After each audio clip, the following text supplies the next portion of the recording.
Welcome back. It's Philip A. Crotion with I Am Creature Science at imcreaturescience.com.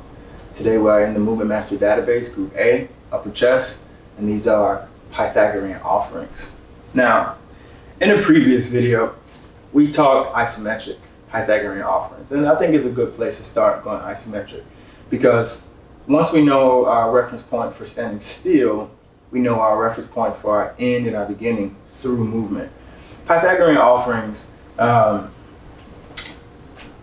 even though they're a simple movement, they may actually be harder to do for you, depending on how you've been holding your posture for a long time. If you find yourself sitting down and your first go-to in order to be comfortable is here, I don't know if you saw that. It's a bit subtle. Let me do it again. Your go-to is here. This one's for you. Okay? The thing about it is, we always want to be standing up upright. That symmetry is beautiful. One of the most important aspects of a functional human body is allure. Now, I'll go into a little bit of philosophy, won't go too much on a tangent, but power, influence is power. It's not money. Money's only powerful because people believe in it. So, what holds the perception of the mind?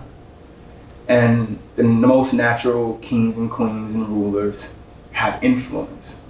And that influence comes with a certain admiration, something that is alluring to the eyes. So our structure should be alluring in order to influence most effectively. And what is most alluring to the body? It's symmetry. That's why all of these movement industries base it off of symmetry. Whether they know it or not, the body is meant to be symmetrical, left to right. It's meant to have balance, anterior to posterior, and it's meant to have control as you move through the transverse plane. So we want to make sure that everything is alluring in the way that we start. Everything is symmetrical.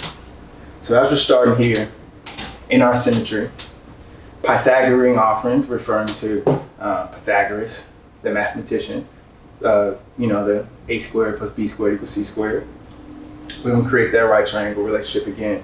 So posture good, shoulders back, serratus anterior up, serratus anterior, if you forgot. Serratus anterior up. We want a 90-degree relationship at the elbow. Head up to the sky, look down, tell me why, right? We're going to bring that bar, and I love to do these with barbells. You can do this with kettlebells, you can do it with dumbbell to work that open chain, that's fine.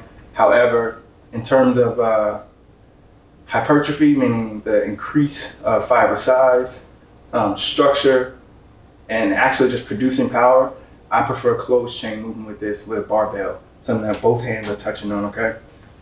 We're gonna come up, bring it just above your vision, and take it back down. It is imperative that while we're moving through this, the scapulae do not begin to wean. So if you're looking at this from that sagittal perspective, I'm doing my best to keep my scapulae tucked in. And the way I'm doing that is by promoting this activation of my subclavius and activation of my serratus anterior to pull my scapula up. If ever I'm not activating here, which is what we're working on, my scapulae are gonna come out and then all this will be soft. So here it is. This is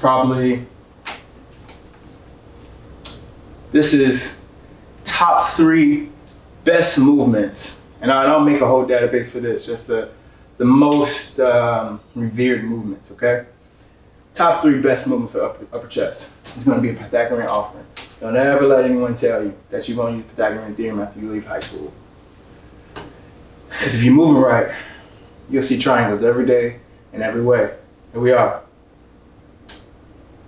A good goal number for this, 20 to 30.